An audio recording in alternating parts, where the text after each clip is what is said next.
Portia Mkhabela is the head of ACCA South Africa, Botswana, and remotely managed markets in Southern Africa.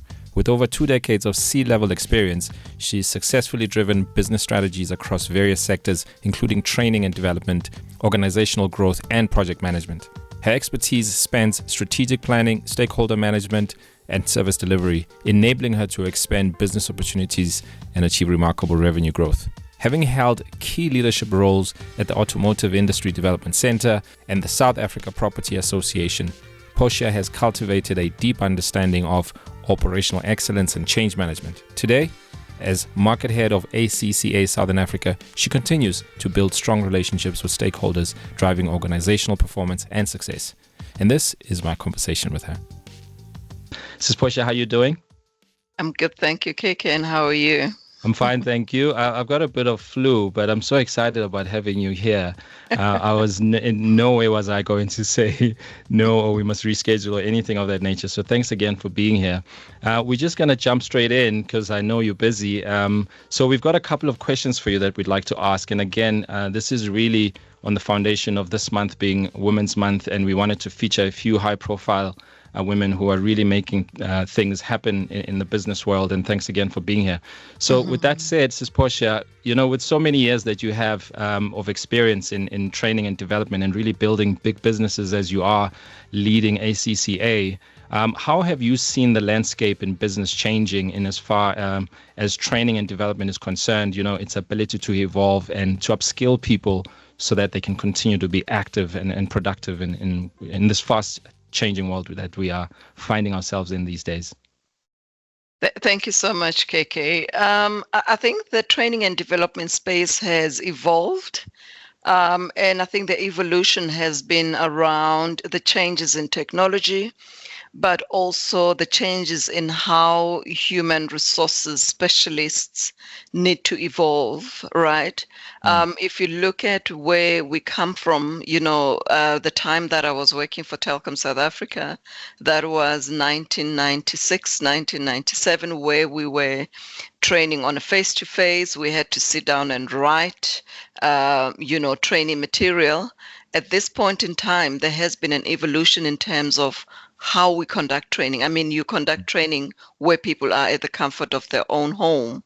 So it's really up to us to say, how do we ensure that we make learning interactive, we make learning more palatable, but also we make learning more, adjustable to the person that's actually receiving the training without necessarily seeing, the facilitator in front of them. So really gone are those days where we have to travel long distances, book venues for training to take place. You learn as you go. So there has been a lot of evolution. But I think the most important thing that has really evolved from a training and development perspective is really how do we adapt to requirements such as sustainability, if I may bring in that particular element to say how are we supporting those that are in the finance space, how are we supporting people that are in the procurement space, looking at the latest trends that are really driving this particular environment. So there has been a lot of changes, but I think that does not leave out business, because I believe your question was also around how does business thrive. I think the business person should also be able to understand that whether you are running a small business or a big organization, the learning and development has to be integrated into the business operations and compliance. Ethics is also the biggest issue that really comes out when you start looking at how we manage business. I mean, we've just launched a number of professional insights within ACCA that really speaks to people that are in business. So ethics becomes the cornerstone of the work that we do. We have evolved from a training and development space to say, gone are the days where we do training, in one phase. Training is now blended. How do you accommodate people's needs? I think that also, comes in with regards to, how people prefer to learn, how people prefer to work. So as training and development specialists, I think it's important for us to really open up our horizon from a training and development perspective to say, how do we ensure that learning takes place while we are adopting our training methodologies, how we design the material, but also the caliber of people that are coming through our shows. We're getting a lot of Gen Zs that are saying, use technology, use animation, use simulation for me to be able to learn. Gone are the days where we were in the training space where people wanted to read. Right now, learning is actually different from the latter days when I started with Telkom South Africa, 20 years ago, in the training and development space. So there has been a lot of adaptation. But I think the last thing on this point, KK, that I want to say is human resources people need to adapt how they think and how they do things. And they need to understand that they need to add value within the organization instead of forcing people to do training that does not align to their career ambitions. So true. And I remember hearing this a few years ago around when COVID was kind of the thing of the moment. And it was about the soft skills becoming the hard things to learn and to do now. And I'm hoping that many companies are, as you say, are adapting and able to do those soft things that have now, for some reason, have become that much harder. And you spoke about compliance and ethics. Can you tell us a little bit more about how ACCA is supporting the business world, its clients, in as far as ethics compliance is concerned? So from an ACCA perspective, KK, I think if you look at our qualification, it has got 3 layers, right? We have the knowledge level, we have the applied skills level, and the strategic professional levels. So throughout our qualification as ACCA, one of the cornerstones that really centers our qualification is ethics and professionalization. There is no way you can work in the finance environment without necessarily understanding, the ethical morale, what is it, what type of decisions you need to make sure that your business is sustainable. If you look at people that are in finance, they are the most respectable people, and therefore how we carry ourselves, how our members carry themselves, how the type of work that they do, they become a trusted brand within the communities that they come from. So ethics. Absolutely. So ethics becomes the center and the moral compound of what we do within ACCA. But also ethics goes beyond the finance sector, KK. Ethical behavior should be something that, we live by throughout our lives, starting from home. Whether you're at church, there has to be an ethical behavior, whether you are in the office. So we should not necessarily decide whether you wear a hat, you become ethical, whether you're at home or you're at church. That should be something that as human beings, we have as a life principle. Absolutely. Fantastic.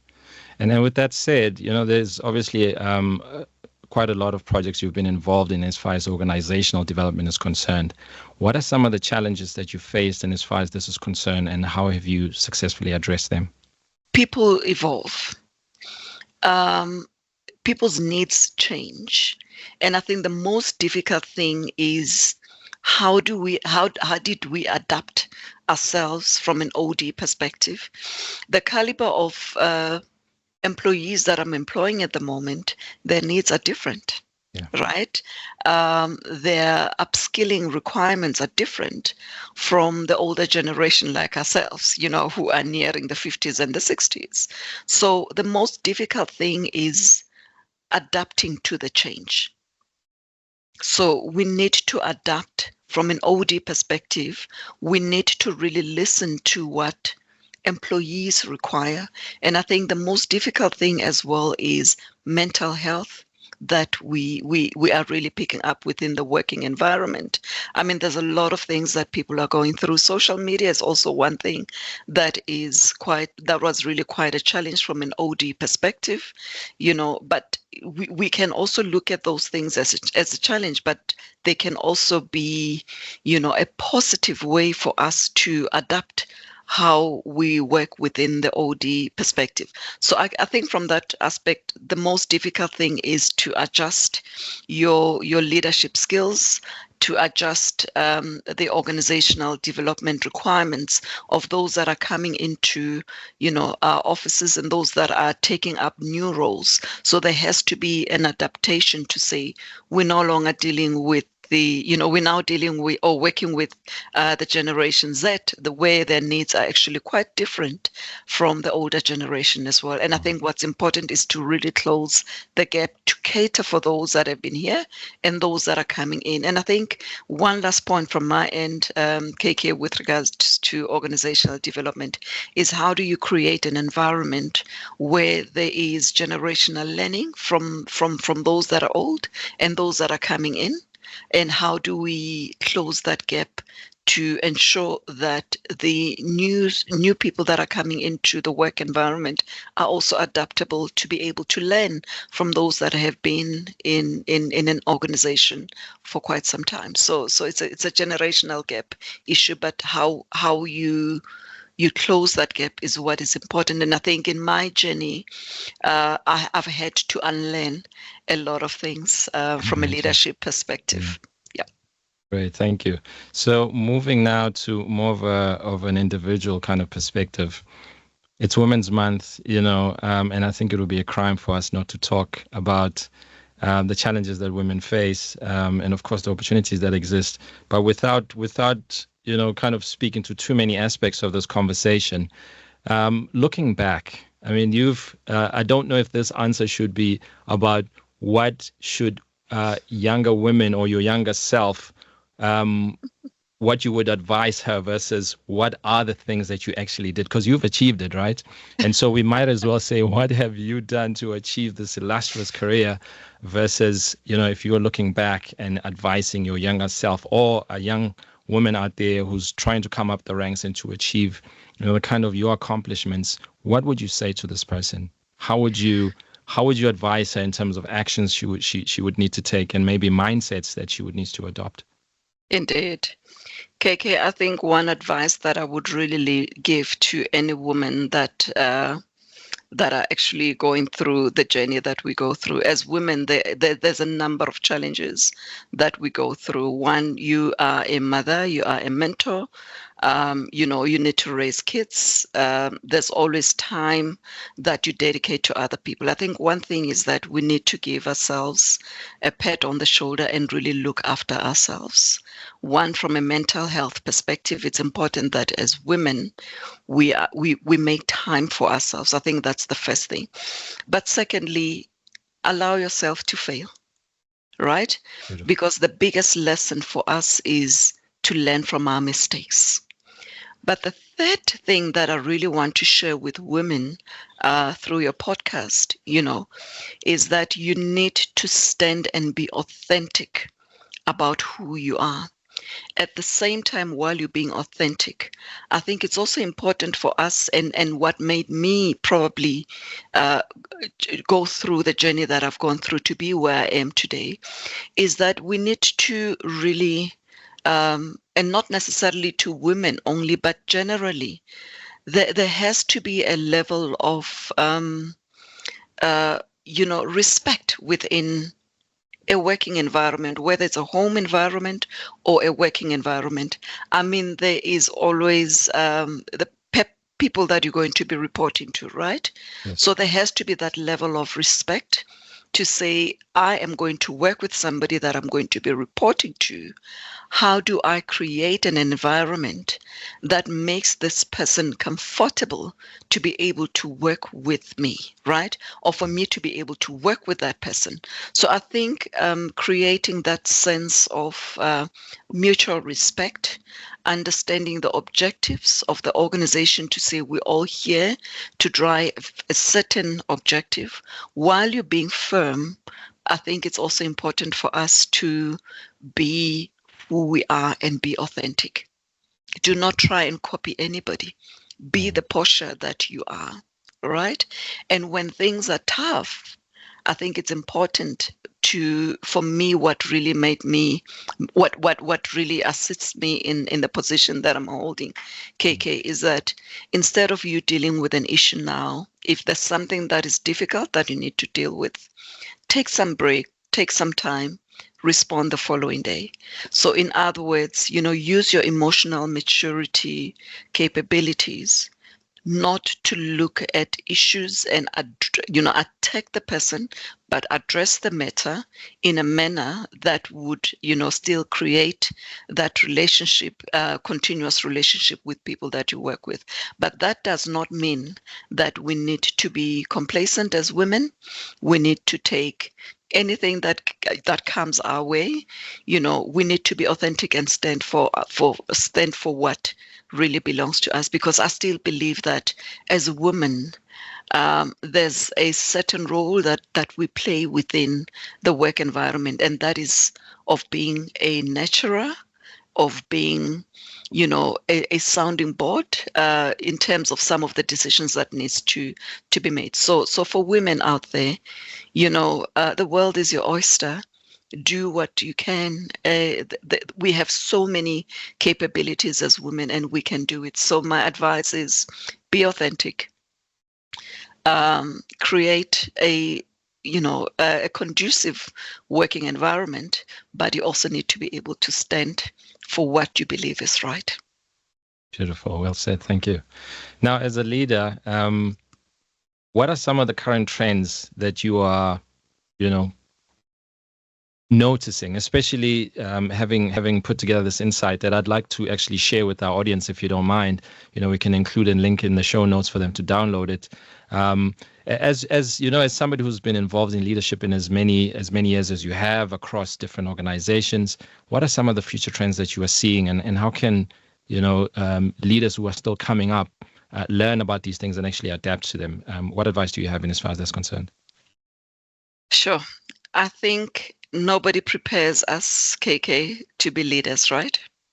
So I true. think one advice that I would really need to give to anybody that moves into a leadership position is that we all need to understand that we are going to be leaders, and more would be expected from us. Like one of the Bible verses says, to whom more is given, more is expected, right? So true.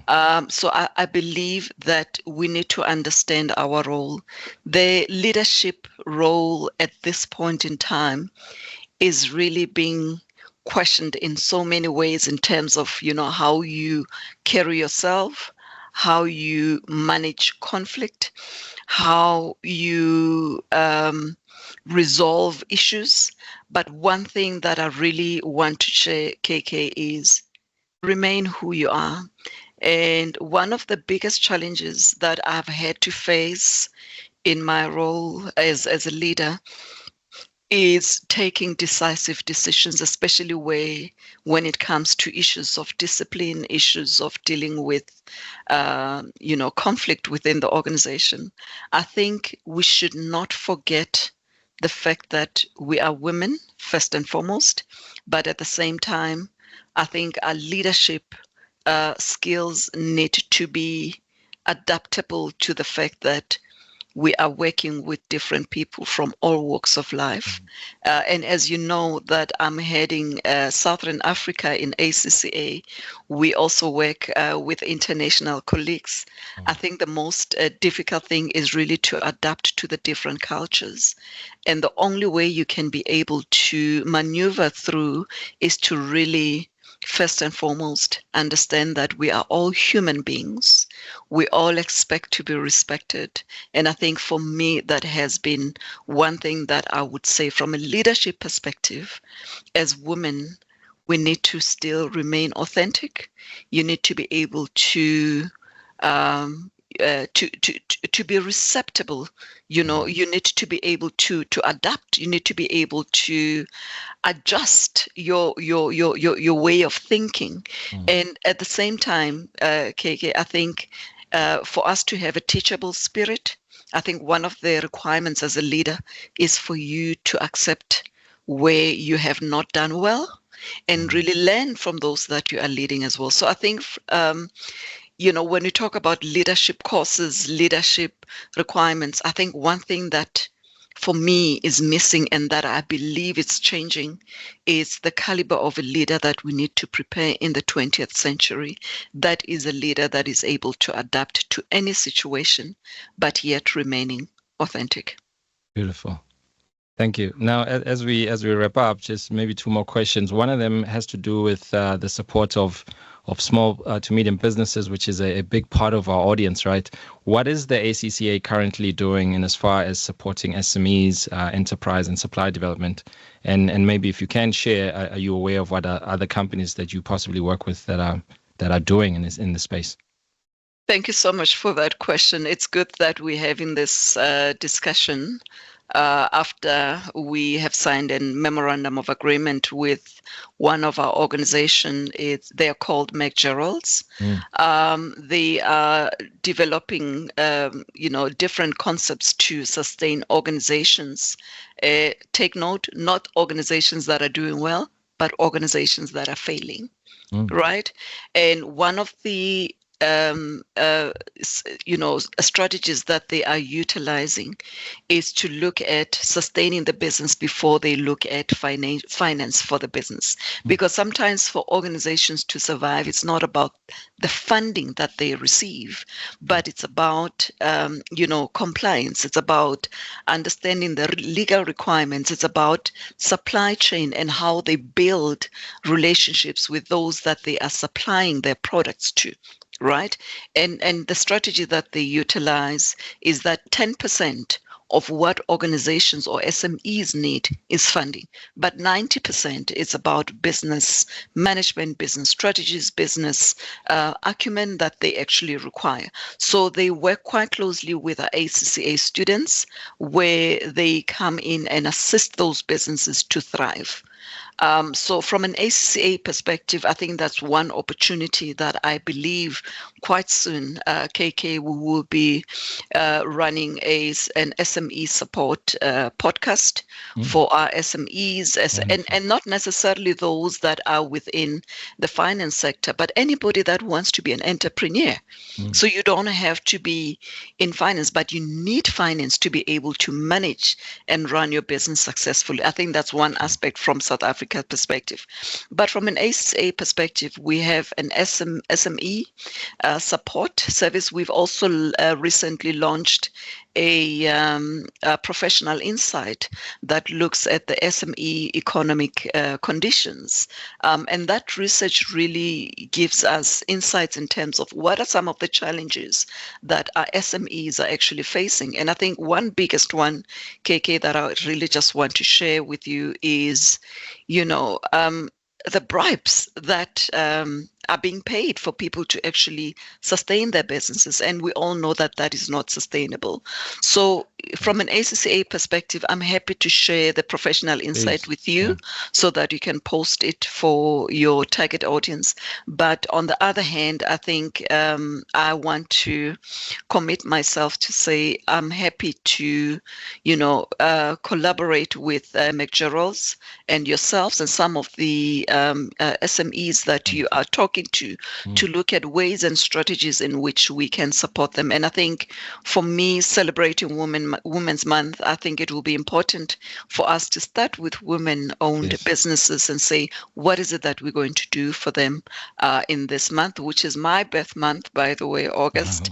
My grandmother was also born in August. So August is a very special month to me, notwithstanding the fact that we're celebrating women. So I think I really want to commit myself to say those SME businesses that are owned by women, I'm happy to, see what we can do from an ACCA perspective to really speak, to really chat, and you don't know how that would actually assist some of these businesses to thrive. Oh, wonderful. Sis Portia, thank you for being a blessing, and thank you for blessing our audience as well. And we ourselves are running a 25% off across our different services for women-specific owned businesses. So thank you for that. Now, in closing, what advice do you have for our audience in general? Whether it's business professionals, who work for the likes of ACCA or other corporates out there, and of course, entrepreneurs who are running their businesses and hoping to run sustainable, successful businesses in the future. Sure. One advice. You want one advice? At least one. Sure. I guess from my end, KK, is, we can do it. Nothing is impossible. I like it. Anybody that wants to open up their own businesses, that want to flourish within their various careers, is to really ensure that they create a network that is viable, a network where they learn, a network that they really are able to, take out something from a conversation. Right. So whatever time that we put ourselves aside for ourselves, I think it should be, time that we say, what is it that I'm going to do for my business today? But I think mentorship as well, KK, is very important. Whether in a career environment or in a business environment, choose somebody that will be able to mentor you to ensure that your business thrives or your career thrives as well. Beautiful. Sis Portia, thank you so much. And so rightly said, your network is your net worth. And of course, I don't know where I'd be without my mentors. I've had such amazing people that whose tutelage I grew up under. So I really appreciate that. And more than that, we appreciate your time here. Thank you very much. And we look forward to hearing feedback from our audience in terms of how much they would have learned and taken away from this interview. So thank you again, and take care and enjoy the rest of August and celebrate your birthday and Women's Month. We wish you all the best and hope we'll speak to you again soon when you come back on this podcast. Thank you so much, KK. I appreciate your time.